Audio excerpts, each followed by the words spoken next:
Turtle Logic and the University of Life, Chapter 2, The Map. Part 1. We left the biological dream, the turtle and I. It faded away into the harsh clouds and haze of a rather gray and chilly day that emerged. The magical place of the biological dream, once so warm and inviting, vanished as we walked out along the path and away from its glow. The landscape, once so lush and alive, seemed to return back to the barren, sparse, cold world of the day before. The little houses, my house, was still there. It seemed to be always somewhere off in the distance, fading in and out of view as we walked up the path. Each time I looked up, I would see it. A quick glance, only to have it disappear once again behind the intrusion of a bush or a protruding rock on the distant trail. The turtle footed it quite aggressively as I trailed behind. He walked with determination in his gait, with a powerful swagger that pulled me forward along the frigid footway. "So where do we go from here?" I asked. He slowed and turned and looked at me with a calm expression of resolute on his face. "Well, to get where we want to go, we might want to know where we are." "That makes sense to me," the turtle said as he looked at me, tilting his head to one side. "So do you know where you are?" he said. "No, I thought you knew where we were," I replied. "Well, do I know where I am? Yes. But do you know where you are?" I looked at him and replied with some resignation, "I guess not." Okay then, he said with a renewed excitement. "It just so happens that I have a map. This isn't just any map." And with an exuberant cheer in his voice, he shouted, "This is the map of relationship." The turtle then pulled out a rather large scroll of parchment paper, which was aged just a bit and yellowed at the sides. He rolled it out before us and stood there on the path. As the biological dream finally faded away into the grayness of the barren, cold day that replaced it. "Do we have to leave the biological dream?" I said. "Fortunately," the turtle responded, "but be assured, this is not a place you are leaving, but rather one that you are heading towards. I have a map here, and this is just the map that will get you there." He then pointed proudly to the large, tattered parchment scroll laid out before us on the ground. It looked like this. Now let's take a good look here for a minute before we wander on, shall we?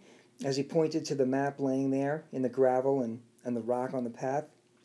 Here you will see an outline and a number of choices that one can make as you walk down the windy and bumpy road of relationship.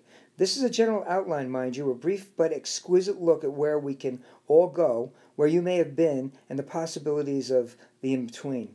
As you look through this, you may recognize where you are now. You may see where you have been. It may dawn on you that you have taken a certain exit in the past out of one relationship just to wind right back in the same place again. You may recognize where you are today, and because of this, start your turn around out of a particular cycle and start on the path to where you really want to be. To get to your biological dream, it is the goal and the promise of obtaining all its glory. Realizing it in your life is where you want to eventually get. Do you see this area on the map on the far right? This is where you want to get to. This is what I call vintage love. Alfred looked at me. He donned some black reading glasses and sat on the nearest rock. "Come sit," he said to me. "Let me explain something I've learned in my days back at the Institute of Relationship Logic some years ago." The turtle then sat down and continued to speak. "Somewhere long ago, in my earlier years of study on this subject, there was a wonderful outcome study about relationships. Now, such studies looked at desired outcomes and then went back in history to see how things got that way. An example of such a study would be to research the great physicists of the world and then go back and study their teachers in high school in order to discover good physics teaching skills. Well, this particular outcome study was about couples' relationships. And believe me, obtaining the promise of the biological dream is all about the mastering of relationships. So listen well. If you don't know already, this is what this trip is all about. Now, first, the researchers built a picture of a perfect marriage. They did this by reviewing a large number of college-age students and asked them the question, what makes a great relationship? Putting all the results together, the researchers determined the attributes of the perfect marriage. This was called the desired outcome, the one everybody wants. Next, they interviewed a great many couples that were older to determine which ones had achieved the desired outcome. The good news was that some couples had. The bad news was that it was only about 1 in 20. A highly desired goal, an ideal relationship, it seems, was rarely achieved. At least the researchers could ask the successful couples how they had gotten there. From this study came a picture of the 4 stages of relationship. I think this applies very nicely to human relationships as well. So now we can refer to the map right here, the map of relationship. Alfred then held up the callous, stubby middle finger of his leathery left hand and pointed it to the starting area of the map, which he called romantic love. Then he raised the same finger on his right hand and pointed it to the far side of the map, a section called vintage love. Now he continued. I will compare romantic love in the study's findings on these most desired of relationships to vintage love. You see, for most humans and some turtles, these seem to be the most interesting areas. We're not going into much detail here, mind you. Maps don't. I just want to give you the flavor of each place of the map as I explain it here. He then looked over at me and scratched his thick, weathered forehead once more. So let's start with romantic love, he said. It's right here at the beginning of the map. In most human cultures, potential human partners pick each other by a most fascinating ritual. You go out into public and wait until you see someone with whom you fall in love. The process seems democratic in that people get to pick their own partner. And by the way, this is quite different from the majority of the world over the centuries where parents or other social agencies picked partnerships. It was only in the last 100 years have researchers really investigated and written about the details of this falling in love ritual you humans in Western culture go through. It's really quite interesting. First, let me tell you a little more about romantic love and vintage love. It is important that you understand the distinctions here. You see, there are many differences between a couple in romantic love and a couple in vintage love. Let me explain.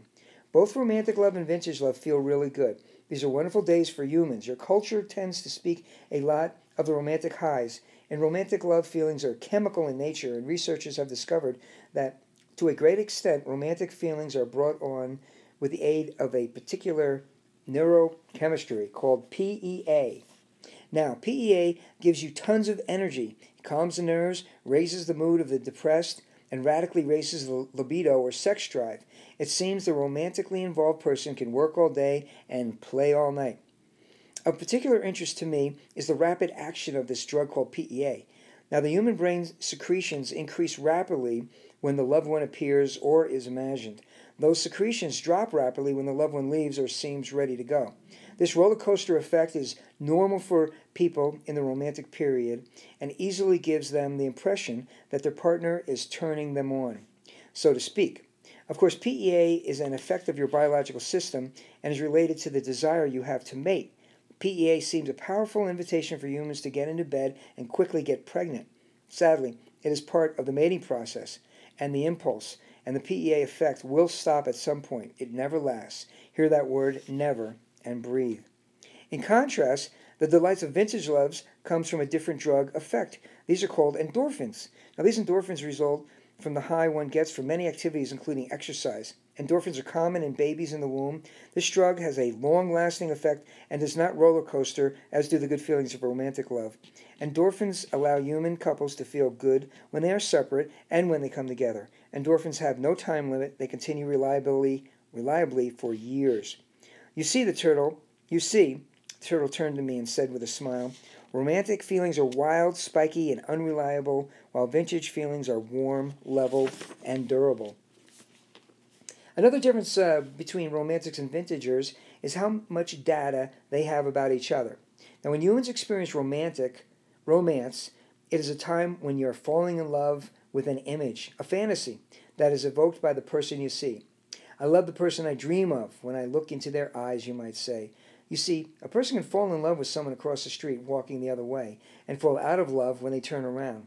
The essence seems to have more to do with something in the faller in lover than the partner. However, because of the rush of PEA at the sight of the other, the easy impression is that they make you feel this way. If you ask a romancer about their partner, for example, why do they do such and such, you tend to get very poor answers. The answers will often be inaccurate guesses spoken with conviction. All you have to do is check out the answer with the partner to find out how far off the guesses are. The most frequent answer will be, I don't know. It seems that knowing your partner for you humans is not necessary to falling in love. Or to go further, knowing your partner may even interfere with falling in love. Your species can be very strange.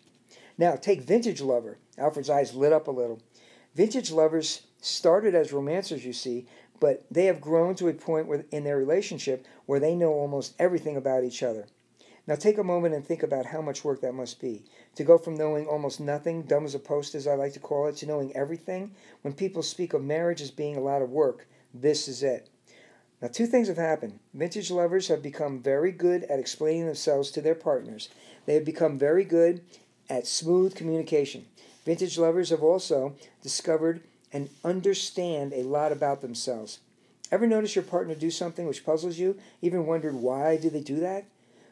Now, some great human philosophers call this part your human shadow.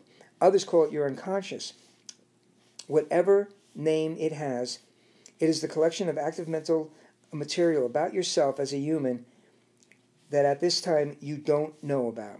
Vintage lovers seem to have greatly reduced the size of their shadow. They have gotten them used to themselves. They seem to have little to hide and are often proud of their past mistakes, where most humans tend to hide or disagree their errors. You see, Alfred said, as he touched his chin, romantic couples know little about each other, while vintage couples often are radically intimate. Another aspect of this whole thing is how you humans agree on things as couples. At the beginning of your human relationships, when you're in the romantic love stage, you tend to put very high premium on seeing things the same way, agreeing, wearing his and her shirts, shared past lives, etc. This is almost as if agreement and bonding become the same thing. All the crazy young lovers announce proudly how they agree on almost everything, as if the few places where they disagree are just minor inconveniences. To me, a turtle looking in from the outside, it looks like you fear disagreement. But that's just my opinion. That and 50 cents will get me a cup of coffee. Now, when it comes to these vintage lovers, they are kind of the opposite. You see, they avoid agreement. Yes, you heard that right. They just avoid it. I first heard this plainly in a vintage couple I saw in West Yellowstone, Montana, many years ago. I was visiting some turtle friends of mine down there.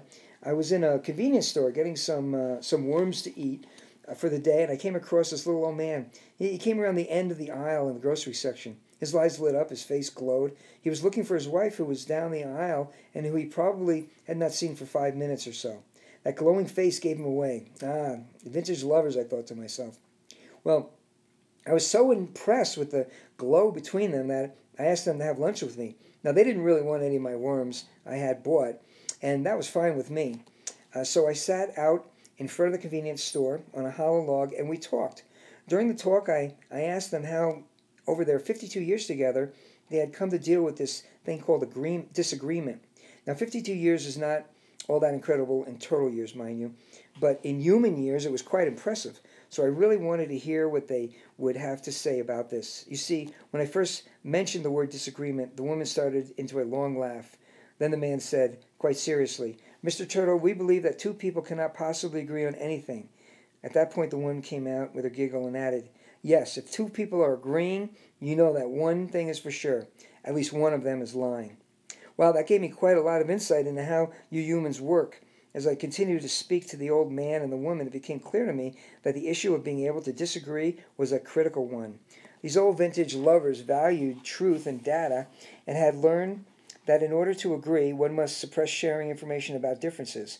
What I mean by that is that, sure, you can have differences, but you don't need to share every detail of those differences. You need to be okay with the fact that you have differences. In fact, revel in them, celebrate them, laugh at them. You see, this old man and woman would rather have that truth about all their differences out there in the open and agree on the fact that they disagree and be okay with that. It was a much safer place to be. You see, people in romantic love value agreement to the point of lying, while vintage lovers value truth to the point of finding the disagreement in everything. Now, isn't that interesting? Now, another part of this is how you humans deal with the issue of worth. Romantic couples tend to be consumers, while vintage lovers tend to be producers. Let me explain. Your human culture is a world of consumers. Humans work very hard to earn money to buy products, which of course fall apart, so that you can work hard to buy more products. It's a great setup you all have. We do it a little different here in the turtle world, of course, but that's not what this conversation is all about. We are talking about how you get to the biological dream. So, I will continue with this worth think. You see, most of the time, your young people are more interested in the next party weekend. Young lovers seem to fit into the pattern where they wander the malls of life, arms around each other, gazing into each other's eyes and into the store window displays they see. Now, take vintage lovers again. These folks are much more often seen as people on a mission. Partly this is because they are older, but I think there's a lot more to it. Most humans their age are still consuming or being passive. I met another pair of vintage lovers at one point. Forget exactly where, but they came to me and announced themselves as professional volunteers. We do what we like. We work harder than we ever did before. We earn no money. In fact, our lifestyle of giving costs us money. And we go to bed much happier every night than we ever have in our lives. Vintage lovers seem often to be in the business of tending to their children or grandchildren, giving of their lives to others, or creating products of enduring value. So once again, we see another difference in the fact that people in romantic love tend to be needy, while vintage lovers tend to be givers. That's what I've found anyway. At that point, I want to